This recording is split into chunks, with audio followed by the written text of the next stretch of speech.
Hello children, it's story time again and I've got my Easter hat on. It didn't win, but you know, it did get a few votes and afterwards I can eat the egg because I only got one egg.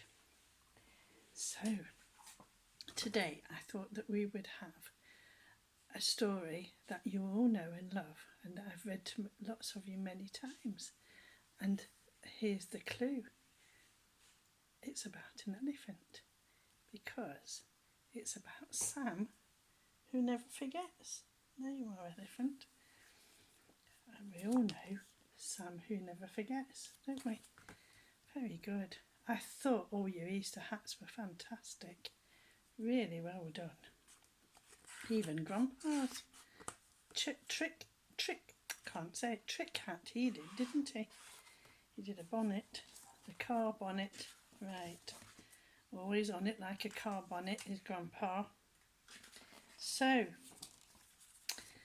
the zoo clock strikes 3. Bong, bong, bong.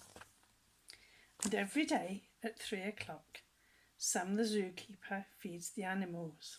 Sam never forgets. We love Sam, don't we?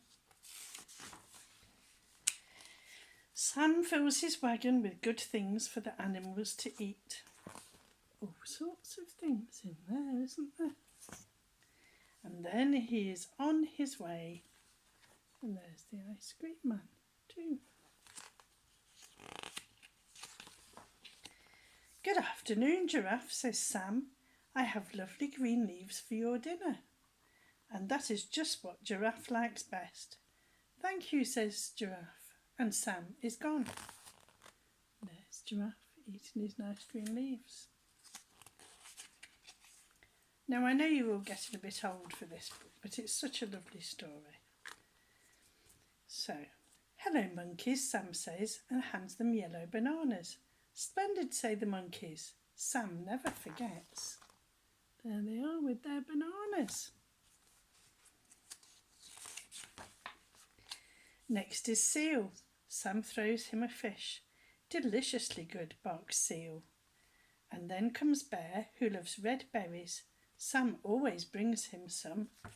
And there's the seal with the fish. And there's the bear with the berries.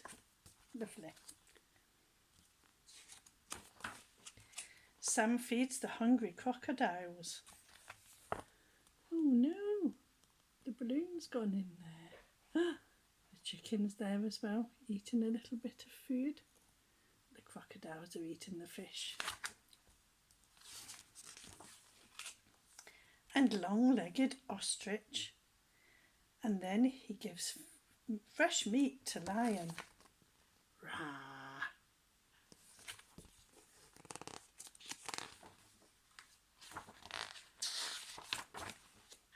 And oats to quiet zebra.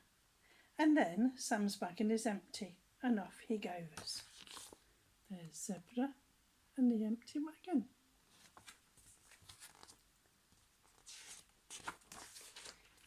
But elephant has not been fed, but the chicken has. And poor elephant, who is very hungry, bellows, "Did you forget? Sam, did you forget?" All the animals are very sorry for hungry elephant. But just as a tear starts to fall from elephant's eye, just as elephant starts to cry, Sam calls out, "Forget? I never forget." And there is Sam with a wagon full of golden hay. "Oh, elephant, it's just that you're so awfully big and you do eat such a lot, so I've brought you a wagon all of your own." Elephant smiles. "You didn't forget, and I do so love fresh hay." There he is eating it. Elephant hugs Sam. "Thank you, Sam," says elephant, and Sam hugs elephant. There. And just so no one should ever forget, just so everyone always remembers, elephant trumpets. Hooray for Sam! Sam, who never, ever, never, ever, Sam, who never, ever forgets. And there he is, happy with the elephant. Isn't that a lovely book? I've read that to you over and over and over. There is Sam going. Now that wasn't a very long story, was it? So, I wonder what we should have. Maybe we should have a little story from here. We could have, because it's Easter, we could have the tale of Benjamin Bunny, couldn't we? There we go. The tale of Benjamin Bunny by Beatrix Potter, because she was very good. So, one morning a little rabbit sat on a bank. He pricked his ears and listened to the trot of a pony. A gig was coming along the road. That means a horse and cart. It was driven by Mr. McGregor, and beside him Mrs. McGregor sat in her best bonnet. I bet it wasn't as nice as my bonnet. As soon as they had passed, little Benjamin Bunny slid into the road and set off with a hop, skip and a jump to call on his relations, who lived in the wood at the back of Mr. McGregor's garden. There he is.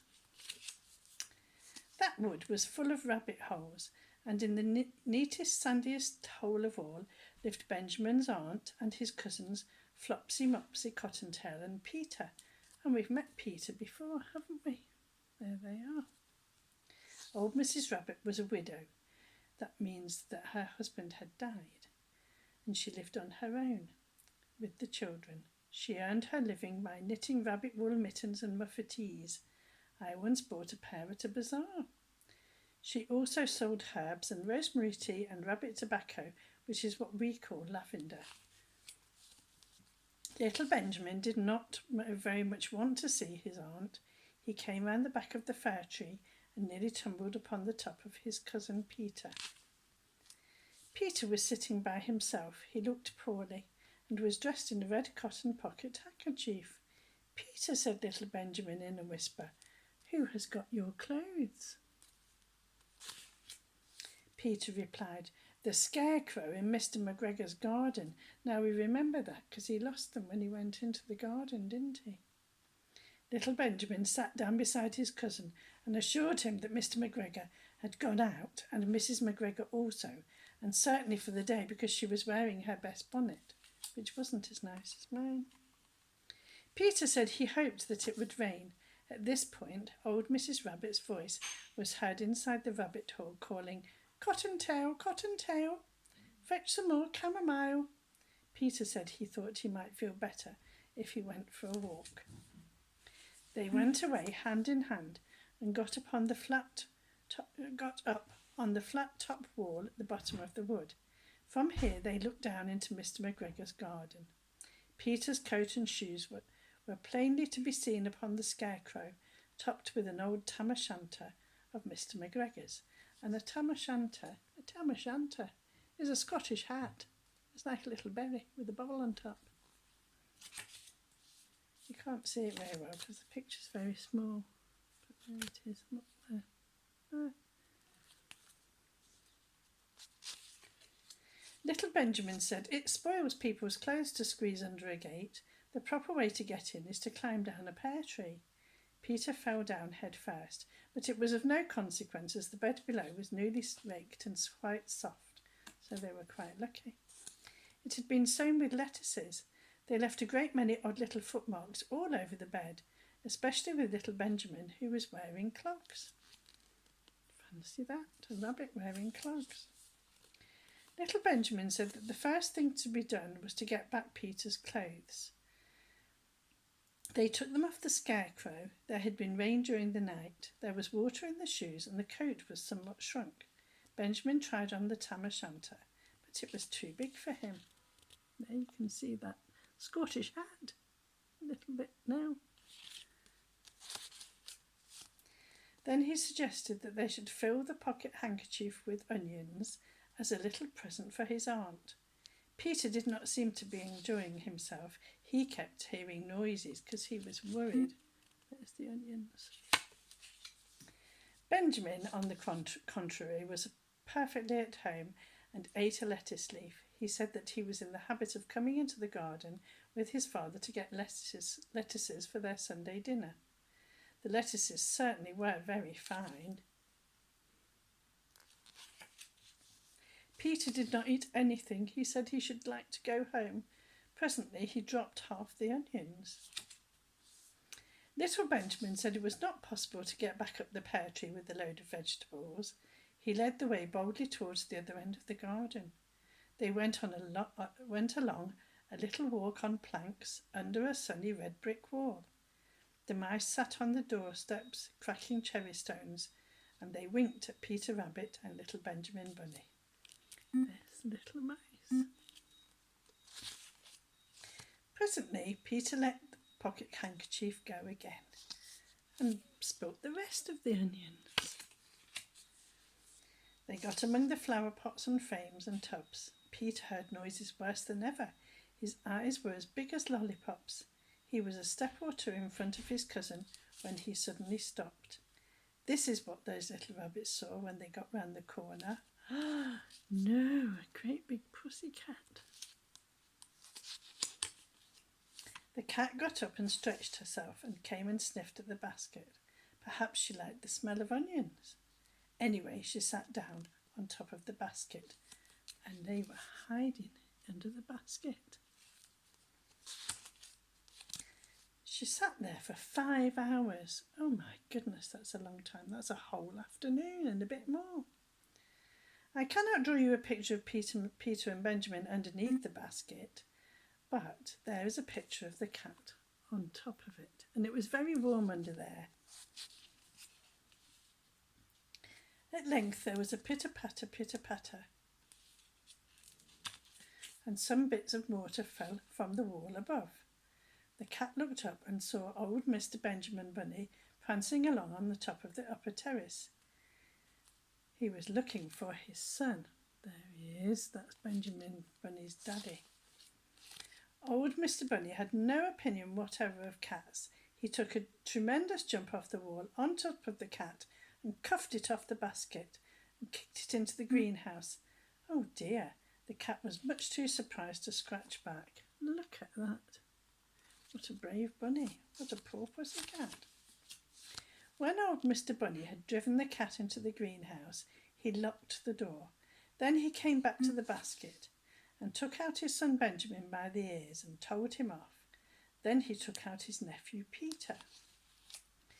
Then he took out the handkerchief of onions and marched out of the garden. And off they went with those 2 naughty little boy rabbits. When Mr. McGregor returned about half an hour later, he observed several things that perplexed him. It looked as though some person had been walking all over the garden in a pair of clogs, only the footmarks were ridiculously little. Also, he could not understand how the cat could have managed to shut herself inside the greenhouse and lock the door upon the outside. And also, look, the scarecrow's only got the hat. When Peter got home, his mother forgave him because she was so glad to see that he had found his shoes and coat. Cottontail and Peter folded up the pocket handkerchief, and old Mrs. Rabbit strung up the onions and hung them from the kitchen ceiling with the bunches of herbs and the rabbit tobacco. And there they all were, back home and happy. But he was very lucky, was Peter, wasn't he? Because he could have been caught again. Anyway, there he is, all happy. And that's the end of the stories for today. Okay, right, where is my recorder? So, say goodbye, elephant, little elephant. Say goodbye. And say goodbye, rabbit. There we are, and we'll be back again tomorrow. So here we go.